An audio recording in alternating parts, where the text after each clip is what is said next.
everyone. Thank you so much for joining me today. I'm very excited to be here. And I'm going to shortly share my screen so we can dive into the presentation. Great. So hi, everyone. I'm Emily Robinson. Thank you for that great intro. In addition to my blog and the book, you can also find me on Twitter at Robinson_ES. As mentioned, I book Build a Career in Data Science. I wrote this with Jacqueline because we found while there were a lot of books covering the technical skills and knowledge you needed to succeed in a data science career, there weren't as many talking about all of the non-technical ones, from finding out, okay, what exactly skills do I need? How do I get them? How do I write a good resume? And so that's why we came out with this book. And if you're interested after hearing this talk in getting it, you can get 40% off on DataScienceGO with the code CTWDSGO20.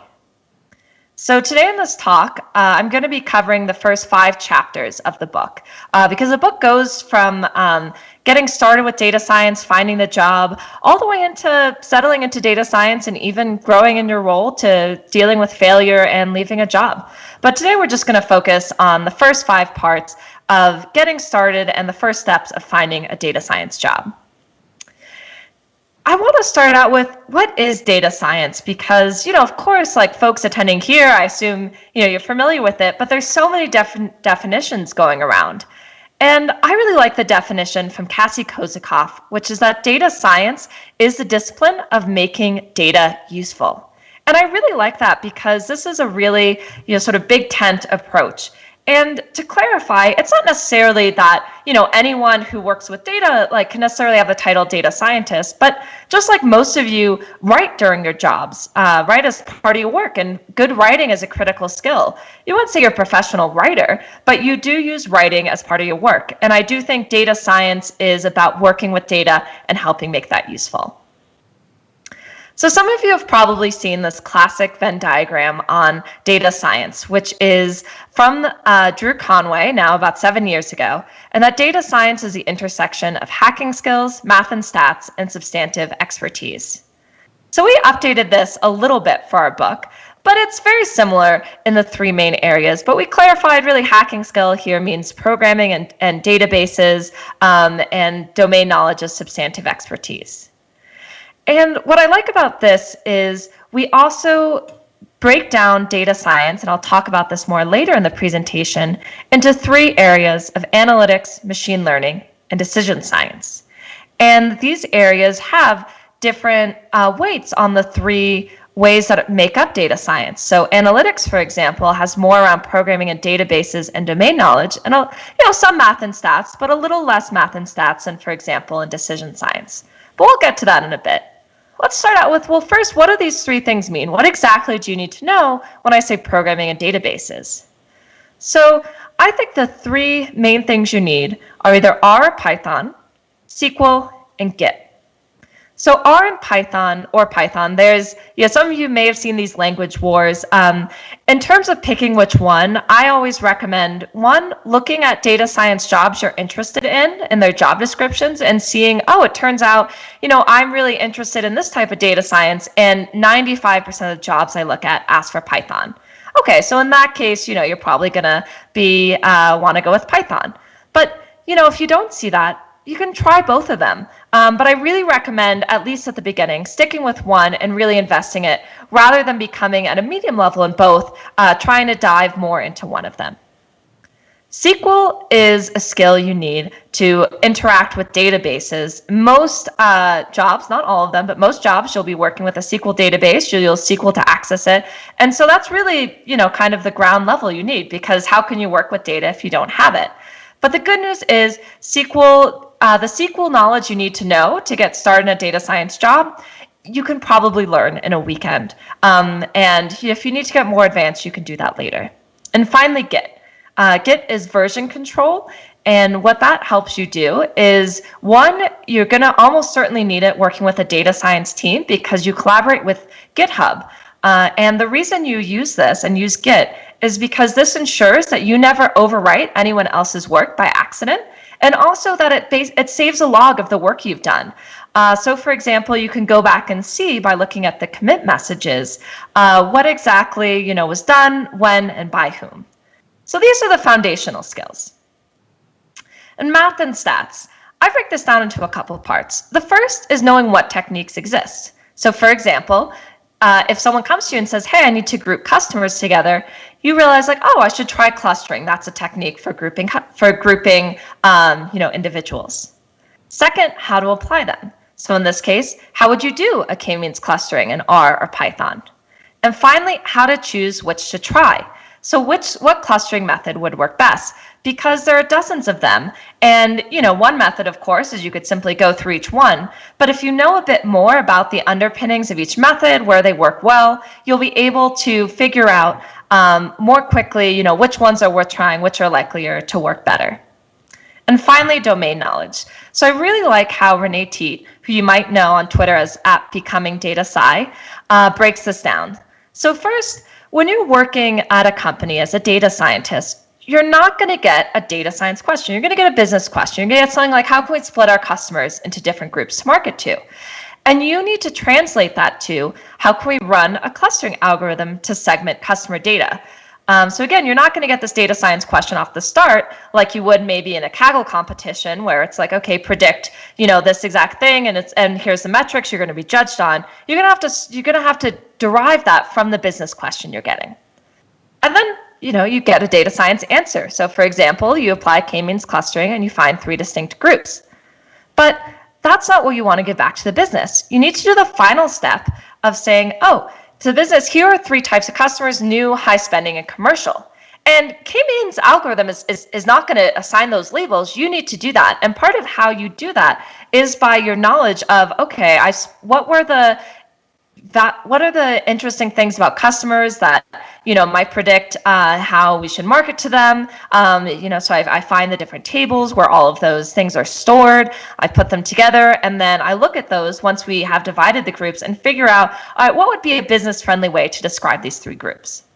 So in all of that, you need skills of communication, empathy, and understanding your data. So where it lives, built-in assumptions, and edge cases. And all of that will enable you to go beyond, just being handed a perfectly clean data set with a well-defined question, which is, really the last 30% of that is working with that kind of data set, because you have to do the work up front to figure out the data, to figure out what data you need to find to translate that business question.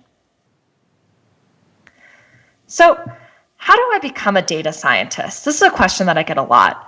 And I want to start off a little bit with some of the ways I don't like to answer this, which is, for example, that there's a fake data scientist. So I've seen blog posts or other things. Here are just a few examples of how can I spot a fake data scientist? And I think this is just totally BS, that there is no such thing as a fake data scientist, and that this is a lot of gatekeeping around who should be able to have this data science title. And secondly, these must-know lists. So here we have a list that I found with 20 things you must know, and they span everything from mastering 6 algorithms to doing networking to cloud computing to learning Python, so on and so forth. And I really don't like these kind of lists. Well, why is that? So going back to Renee Teat, she talks about hey, here are some tools that I use often: SQL, Python, Jupyter, and here are some things that I've never learned: neural networks, R, natural language processing. And she's a data scientist, but she doesn't know some of those must-know things to become a data scientist. And that's because you really don't need to know everything under the umbrella of data science in order to work as a data scientist. No one knows everything. It's such a broad field, and it's always evolving.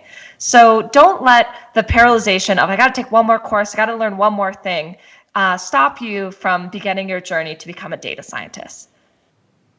So with that, I'm going to talk about sort of 3 key ways I think will help you find a data science job, which is creating a portfolio, expanding your network, and finding the right jobs.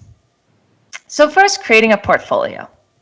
A portfolio is a public body of work that illustrates your data science skills. So often this can be on GitHub, and ideally, I really recommend also having a blog that shows this. So how do you do this? Well, This is one way that we suggest, which is you can get an analysis by either starting with an interesting data set and asking a question, or starting with a question you have and finding data related to it. So let's take an example. So let's say you want to go from data set to question. So a great way to do this is to look into the Tidy Tuesday project by the R for DS online learning community. Now, while it says, R for DS, these are data sets, usually they're in CSV, so you can absolutely work with it in Python. And every week they give out a new data set, sometimes multiple related data sets with the information on where it came from, some background information about it. And what's great is now they've been doing this a couple of years. You can go, I'm sure you will find a data set that interests you, and you could dive into it. And the great thing about Tidy Tuesday is people share what they learn online. So especially on Twitter, folks come out with what they found. So if you take a look at, for example, the Star Wars survey, you could then look on Twitter and try to find, who else looked at this data set? What did they find? And maybe get inspired for more things. So for example, we have Joshua Feldman here looking at a network analysis of genre combinations in anime and manga, or Corbin Nemeth, who's looking at the age of Grand Slam champions. So I highly recommend taking a look at Tidy Tuesday and seeing if you're not sure where to get started in building a portfolio, I'm sure you'll get inspired by a data set there. The other option, though, is maybe you already have a question in mind you want to investigate, and so you can go out and find a data set that answers it. So for example, Dave Robinson saw this journalist tweeting about how they thought that every non-hyperbolic tweet is from Trump's iPhone and every hyperbolic tweet is from an Android. But this was just sort of based on looking at a few data points, looking at a few tweets. So he actually went and looked at this, and he did a whole analysis comparing the Android and iPhone, first showing that there are really different patterns in when they tweet and how they quote tweet, for example, that made it seem like it's pretty clear these are two different people, and then doing a analysis of the words used and looking at how that differed between the Android and iPhone in the sentiment that is used. And this got picked up in news articles because it took something that the journalist is questioning had, our hypothesis, are these two different, is one from the campaign, is one from Trump himself, and found that indeed that seemed very likely to be the case. So a couple of tips when you're doing, building portfolio projects. The first is to include visualizations. So this is Jeff Cow on how he found that more than 1 million pro-repeal net neutrality comments were likely faked. And I think this is a great visualization showing that, because even though you might not think, this is necessarily something easy to visualize, what he's showing here is multiple comments, and he's highlighting in the colors that look, they all have the same structure. They go something like Americas as opposed to, individual citizens as opposed to, people like me as opposed to. So I thought this was a really effective way at the top of the article to draw people in. Next, choose a topic you're excited about. So for example, Maëlle Salmon here, she's posting about are people who use the tag Python on Twitter, are they more likely to get into Slytherin? So, this is not a question that a company would ask you to investigate, but this shows some of your personality, and it also helps motivate you and make it fun. And I think, these kind of portfolio projects are great because if you don't know where to start in this huge, vast arena of data science, you can look at, what are things that are interested to you? Okay, if it's looking at things on Twitter, let me learn the package for getting stuff from Twitter, from getting tweets. And if it's around looking at words people use, I'll learn something about text analysis. And finally, limit your scope. So this is a nice post where the author talks about how perfectionism can really be a hurdle, and that it often means that they would delay putting out projects or blog posts because they wanted them perfect. But really having something out there, even if it's not the biggest analysis or the you feel like this is a perfect thing, is so much better than having nothing at all. And with that, this is inspired by Dave Robinson's keynote. And this is how I used to think about analyses. So basically that things were getting more valuable along the way. So going from an idea to getting data to cleaning, more and more these were helpful. But this is how I think about analyses now. Really anything on your computer is less valuable than something online, whether that's putting your work on GitHub, writing a blog post, or sharing a notebook on Kaggle. So that's why the full process here is adding it, going from that analysis to putting it on GitHub or doing a blog post, because you really, this is helpful. Doing the analysis is helpful for learning new skills, but what's extra helpful is showing those skills you learned to other people. So putting it on GitHub. When you put it, this is a project that I worked at, and what's really helpful when you put it on GitHub is to have an informative README. You want to tell people, how is your this GitHub repo organized? So you see here, I broke down my, the full script. I broke it up so people could look at the part they're interested most.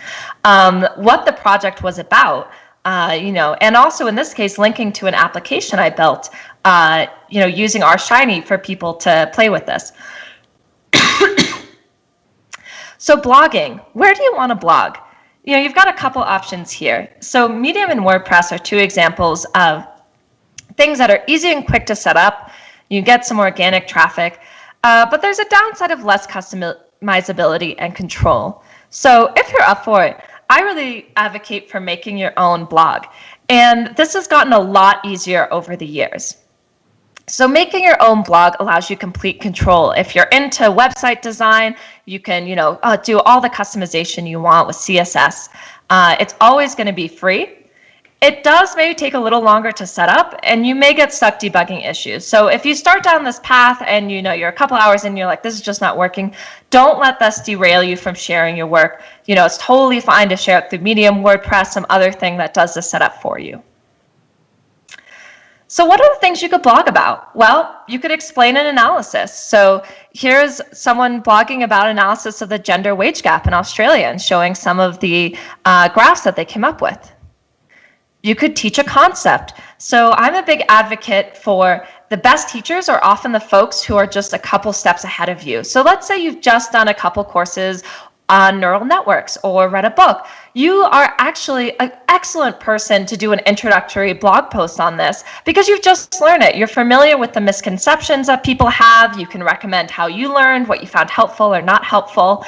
So don't feel that because maybe you're not an expert in the topic or you haven't worked professionally in it that you can't write a blog post or a tutorial. And finally, you can share your experience. So this, for example, is Daniel Vasquez sharing the RStudio Conference Diversity Scholarship that she got and how the RStudio Conference was for her. And this is a great way, and I think any of you can do this. You could go after this conference and share, hey, how was this virtual conference for you? What talks did you enjoy? What would you recommend to other folks who are thinking about virtual conferences? Finally, give advice. So here's a post from Our Lady's New York City on their speaker experience and tips. Or from my co-author Jacqueline Nolis on how she thinks about prioritizing data science projects. So there's just one of these are a couple of the many options that are out there for you blogging about your data science knowledge and experience. So next I want to talk about expanding your network. And why is this an important topic? I mean, all of you are here, I think, to hear both from the speakers, but also hopefully to make connections. So you've already got a head start on this, but I want to bring it up because there's a difference between how people entering the field look at getting jobs and how people employed in the field actually got their job. And we see those differences. Those folks employed in the field, the top two are recruiter or friend, family, or colleague. Those are both part of your network. Versus the top two for entering the field, I think it's a company website or a tech job board. So the reality is a lot of people get jobs because of their network, either because of recruiters that they've known or friends, families, colleagues who can refer them to a role. So how do you build that network? Well, a great place to start is meetups. Now, of course, pretty much everywhere around the world, in-person meetups are paused, but online meetups and online conferences like this one are still going on. So here are just a few I found, from doing a quick search on meetup.com. So the advantage of this time is that since they're virtual, even if you don't live in that place, you can go to it. So if you're someone who is in a smaller city, or maybe a town, or maybe rural, and there's not really meetups going on near you, well, you can tune into one of these virtual ones and start meeting people. I also really recommend Twitter. Now, I'll admit, when I first got started with Twitter, I really did not understand how to use it or, why I might want to use it. So I wanted to give a couple tips on how you could use Twitter because there's a really active data science community on there. The first is you can ask for help. And, let's say you just joined Twitter, you're like, well, I don't have maybe almost any followers. How would anyone see this? Ask for help. And that's how you can use the hashtag #rstats because some folks follow this hashtag, and so they'll see your posts even if they're not following you. And I definitely recommend this post over tagging individual people. So here, for example, is the question I asked about globally setting the color scale for ggplot2 because I'd been Googling this, I hadn't found it, and so I took to Twitter and like, maybe someone here can help. And they did. So I learned how I could set a global color palette thanks to someone who responded that you could do this with ggThemeR. And, I paid it forward and I shared this in a reply to the tweet and recommended folks go look at her blog post. You can also live tweet talks. So here are two examples of where I was live tweeting at the RStudio conference and at a meetup. And this is a really great way, one, to take some notes for yourself, but also to share with other people what you're learning. So especially when things do go back in person in conferences and maybe not everyone can afford to attend or travel there. This is a really nice way to share beyond just folks attending the conference what I'm learning. You could share your own work. So when you do that blog post, go out and share it because, one reason I write blog posts is to help other people. And so I want it to reach a broad audience if possible. You can share other people's work. So here I'm sharing a paper from some Airbnb data scientists and a package from Thomas Lynn Peterson that I found really helpful. And again, this is a great way to help other people, but also after this, one thing that was great is Robert Chang, who's one of those authors of this paper, actually reached out to me to connect because he said, hey, thanks for sharing my work. I'm a huge fan of yours as well. Let's connect. And he's someone I admired for a long time. So you can have people come to you if you share their work in a genuine, excited way. But let's say you do want to reach out to someone specific. So I really like this post by Trey Causey, which is called Do You Have Time for a Quick Chat? And it's about how do you do an effective message when you're reaching out. So what we have here now is a message that he would pretty commonly get, which is like, hey, do you have time for a chat? I'd love to pick your brain about, some sort of vague thing like job search, career choices, etc. And through this post, he talks about how he would, kind of redo this message to be more effective. And there's a couple things here about that. First, mention their work. Tell them why you're reaching out to them specifically and show that, hey, I've read your public work on this, so the questions I'm ready to ask you are not going to be something you've already covered in a blog post that I could have read. So here, for example, it says, hey, Trey, I read your blog post on data science interviews. Next, offer a topic. So get more specific than just a job search. So for example, here it's saying like, hey, I'd love to hear your thoughts on whiteboard coding, because that lets someone know that you've really thought about like what you want to ask them and that this will be a directed conversation. And finally, suggest a specific time that's limited.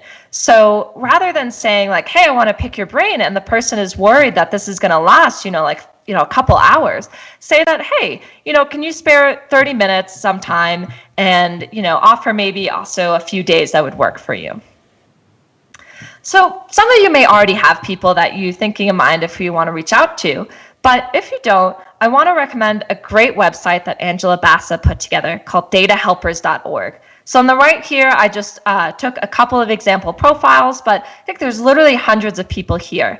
So these were folks who often through Twitter responded to Angela's message about this website saying like, hey, I'd be happy to help. And as you can see, a nice thing too is they often say specifically what they're happy to help with. So, as we've talked about, data science is so broad, so it's helpful to know like, hey, this person would be happy to help with, R, or this one would be happy to help with feature engineering, or this one, is in data literacy at a public library. So I think this is a really great place to start if you don't know who might be helpful, to take a look at people who specifically signed up for this. But when you do this, I want to share something that Gordon Shotwell said about being on this list. So, and this sort of goes back to Trey's point of getting specific. So Gordon would get messages like, how do I learn statistics? I mean, that's a huge topic, right? Like, what do you want to learn statistics for? Like, there's so many follow-up questions I would have versus like, how do I learn the basics of neural networks? So it gives a specific topic, neural network, and it also says where you are, like, because it says, hey, I want to learn the basics. So I could assume that you don't know anything about neural networks. So I can give you some getting started resources. So finally, finding the right job. And here I want to give the advice that it might be time to let go of the data scientist title. And why do I say that? So this is Jessie Mossapak, who we interviewed at the end of chapter 5. And one of the quotes from that interview was, think about how attached you are to the data scientist title. If you decide to not concern yourself with what you're called and to instead focus on the work that you're doing, you'll have a lot more flexibility to find jobs. This is so true. There are so many positions where you will be doing data science that might not have the data scientist title. It could be research scientist, it could be program analyst, it could be quantitative UX researcher. There's really a whole world, or just, even data analyst, right? Which is a very common title. And so think about like how much you really care about getting that title versus how much do you want to do this work. And if you find yourself not attached to the title, you'll see that there's a lot more opportunities, especially when you're getting started out. And when you're looking for jobs, figure out your specialty. So I really like this post from Airbnb about the way that they've divided up their data scientist jobs into 3 groups: analytics, algorithms, and inference. And these may have different titles at different places, like algorithms, here might be machine learning engineer somewhere else. But the broader point is it's helpful to think about, okay, what area of data science am I interested in? Do I want to do things like defining a monitoring metric and, building the dashboards? Do I want to do, algorithms, really heavy machine learning work? Or do I want to do things that are very statistics and maybe a lot of experimentation? And, there are jobs that, cover like all 3 of these areas, but a lot of jobs fall more heavily into one or the other, even if they haven't put the specialty in the job posting. So, if you haven't before, really reflect on and think about, okay, what interests me the most in the data science field? Because that can help narrow down your job search. And when you're looking at jobs, remember that you don't need to meet all of the quote unquote requirements. So, often companies will be posting these wish lists of what they want in a candidate. But, usually they'll be really happy with someone who meets like 60 to 70% of the core requirements. So, for example, if they say, you need to know, like doing some things in Python, like, yeah, you probably can't like not be able to do anything in Python. But, if you know, like, 5 of the 7 things they list they want you to know in Python, you should be fine. Or if they ask for 3 to 5 years experience and you have 2, that might also be totally fine. So keep that in mind when you're looking at jobs, especially if you've been getting intimidated, you're like, how am I ever going to do this? That, you don't necessarily have to meet all of the requirements. And finally, consider the type of company because it really matters. So many companies and industries besides tech, those in tech, have data scientists. And this is just a little bit about how those differ. And we have a whole chapter on this, our second chapter. So the darker squares, that this is more the case, lighter square, it's not. So for example, at a government contractor, you're going to have a lot less freedom than you would at a startup. Your salary is going to be probably the best at a massive tech company. Your job security, though, is going to be pretty good at a government contractor, maybe not so good at a startup that, who knows, might be out of business in a couple weeks. Now, this isn't being said like one is better than the other. Think about yourself. What am I most interested in? Do I want to be the first data scientist somewhere because I can really shape, the what may be a whole department in the future? Or do I want to go somewhere where I'm going to have a lot of mentorship? Do I care a lot about salary, or is job security and working more of a 9-to-5 schedule more important? So in conclusion, I want to wrap up with a few of the points that I've talked about today. First, you don't need to know everything. Don't let yourself get paralyzed because, either you see one of those lists of the 20 things you need to know, or, someone on Reddit data science says like, oh, wow, you can't be a data scientist if you don't know X. Like, remember, no data scientist knows everything. Like, even a statistics professor, may only have an elementary knowledge of time series because that's just not the type of statistics they do. So don't feel paralyzed by that. Remember, there's no such thing as a fake data scientist. Data science is a really broad field, and I personally think like the more people who are getting into it, who are advancing their skills, the better. You might want to let go of the data scientist title, even though it's this, you might be seen this very prestigious like title. There's so many other titles, so many other places you can be doing data science work, and really like that's the more important part. What's the work you're doing every day? And when you're looking for a job, focus on creating a portfolio of projects to show that you can do the work, expanding your network by reaching out to people, and finding the right job, reflecting for yourself, what do I care about? What do I want to do? And with that, thank you all so much for joining me. As mentioned, you can find me on Twitter, Robinson_yes, hookedondata.org, some blog posts, and then also the book at datascicareer.com. And remember, you can get 40% off with this code. And with that, thank you all so much, and I look forward to answering your questions.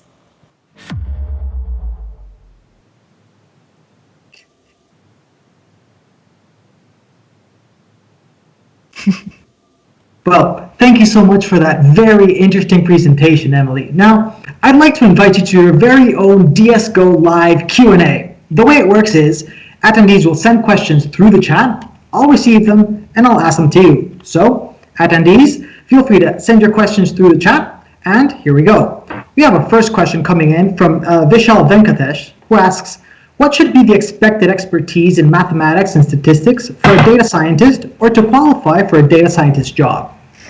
Yeah, so I think this definitely depends on the type of job.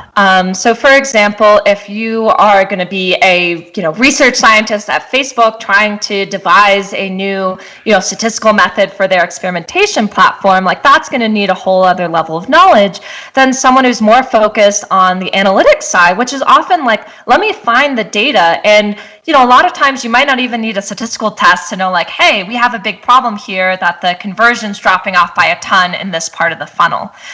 So I've seen some people say you need to be able to derive any algorithm you need from scratch. I don't think that's the case. Cassie Kozakov, I haven't finished the whole talk, but she has one of, like all of us use a microwave. We don't know how the microwave works. We couldn't build it, but like we judge it by what comes out, and we want to make sure like that result is good. So I do think you need some, so you don't get yourself in trouble. But I think, for example, if you read Introduction to Statistical Learning, which is a great book, that is certainly enough to get you started.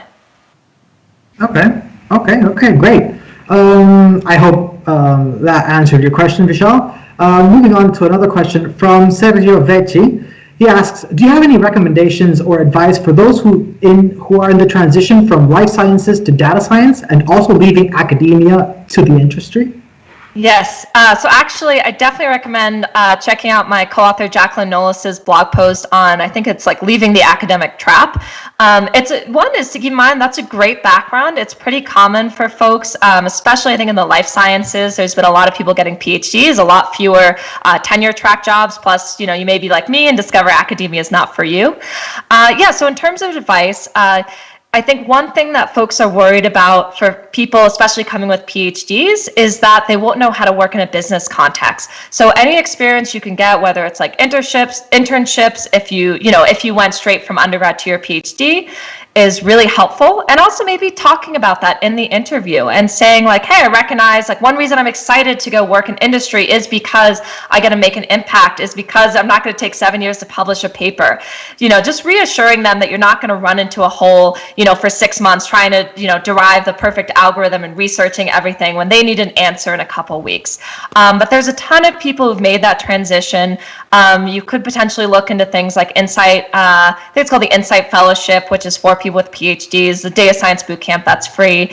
But definitely just think about how you can also frame your background in the way that shows how it's relevant, because it absolutely is. So think about like, what programming have you used, what statistics have you used, because you have, this is advice for everyone, but really think about like making sure you're framing. Don't think of it as a detriment, like, oh, I wish I had a degree in statistics or computer science. Like, think of it as an advantage. Like, what have you learned, and what can you, sell? How can you sell yourself to the companies that are interviewing you? Okay, great. Well, there you go, Sergio. It's a very, very thorough answer to your question. We have another question coming in from Bak Pham. I really hope I pronounced your name correctly. The question is, what are some tips to help me prepare for technical and behavioral interviews for data science jobs? Yeah, so we do have a whole chapter on this. Also, someone, thanks in the chat, pointed out Insight is no longer free. But yeah, so how can you prepare for the data science interview? So first is don't underestimate the importance of the behavioral interview questions. So I think people can get really caught up in trying to study all the technical knowledge that they need, but if you're someone who hasn't done a lot of like what I call behavioral interviews, so people asking you, for example, like, tell me about a time when you had to work with messy data, or you had to tell a stakeholder that their analysis was wrong. Practice answering those types of questions, and there's a ton of resources out there, including, for example, the STAR approach, which is, I think, I'm forgetting exactly what it is, but it's like situation, like what was the situation, what was your action, what was the result. Think about how you can best answer those questions, and consider working with someone else and actually practicing with another real person. And then the final thing I'll say is, one thing that's tricky about data science interviews is it can really vary between companies. One company may ask you to invert a binary tree. One may be doing whiteboard coding. One may be doing stats. Like one may be doing just a little bit of SQL. So as much as you can, ask the recruiter like what you can expect during the interviews. Obviously, they're not going to tell you the questions, but they hopefully will tell you something like, oh, this one 30 minutes will be with an engineer and it'll be on SQL. This next 30 minutes will be a behavior one. This next one will be a case study. So ask that, check out on Glassdoor, and if you get in an interview and you find a question that just totally stumps you, don't forget the importance of just talking through what you're thinking, what experience that you have, because and don't get down if you're like, wow, I didn't do well in that interview, I didn't know that, because like honestly, a lot of data scientists might have also not done that well in the interview because maybe it just touched an area of knowledge that they didn't know. Okay, well, thank you so much. Very, very thorough once again. We have another question from Julian Rydell, who asks, what are typical things you have to bring for a new role, and what can you typically learn on the job? Yeah, so I think in terms of what you need to bring, like that first part of the presentation, like, R, Python, SQL, Git are kind of what you need. What you can learn on the job, definitely like the, how they work with big data. So at Etsy, we had SQL for a lot of our data, but Etsy has billions of events being fired, like all over the website, if you think of every action someone does. So if you wanted to go back like 2 years in data, you'd have to go to the Hadoop database. And to do that, you would write Scala, with scalding. And that would have been something silly to learn beforehand, because I haven't used that since, because, that's not how we access data, my last job or at my current one. So for example, that's something you could pick up. But I do think like the core foundational R, Python, SQL, Git, you want to know. And some things about communication skills, but domain knowledge, for example, is also something that you can pick up there. Like, I think you need the kind of those general communication skills, presentation things, for example, but before working at Warby, I knew very little about the eyewear industry. I brought some domain knowledge of e-commerce, so that was helpful, but I'd never worked with healthcare data before. So that was something that I picked up while there. So don't feel that you need to know everything. It's very normal to be learning on the job. Okay, well, Julian, there you go, straight from the source. Now, we have another question coming in. Jordanka asks, do you think you can switch to data science with only online courses and by doing extra reading, or should you really think of some sort of master's program? Yeah, so I actually think that's there's a third option there, which is learning on the job. So we talk about this in our book, is actually I think one of the most effective ways to do it. So let's say you're working in marketing right now, and you're doing a lot of things in spreadsheets. Can you put some stuff in R? Can you try doing it there, or Python? Can you learn more about Facebook's ad optimization algorithm? And that can be a way to really apply what you're learning online in real life. And you can do that through portfolio projects, but I think it's even better if you say, hey, I did this like at the job that I'm working. And I think honestly, the great thing is most jobs nowadays, there's some component of working with data. So in terms of though, like, do you need a master's?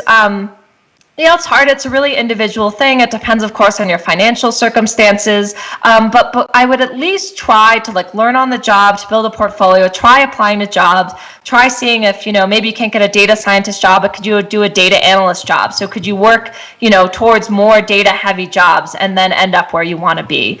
And you may find that, actually at some point I really want to master's degree, I need that formal education, but don't assume that from the outset, and at least, test yourself on the market first. Okay, great. Well, thank you so much. We have now an interesting question from Sean Casey. He asks, can you share a moment when you realized this was the right space for you, like a penny drop moment or a problem you solved? Yeah, I think when I realized this was the right space for me, was actually working at Etsy. So that was my first data science job. Although actually, it's a great point. It was called data analyst then. They're now called data scientists. But I think we're absolutely data science works. But I didn't sort of hold up my nose. I said, yeah, sounds like a great job. It's doing work I'm interested in. So I'm working at Etsy, and I think when I really knew this was kind of the field for me is what I liked there is I was working on an embedded team. So I was working with the search team, and I remember at some point, so I was doing a lot of experiments, needing to do experiments, and I remember at some point.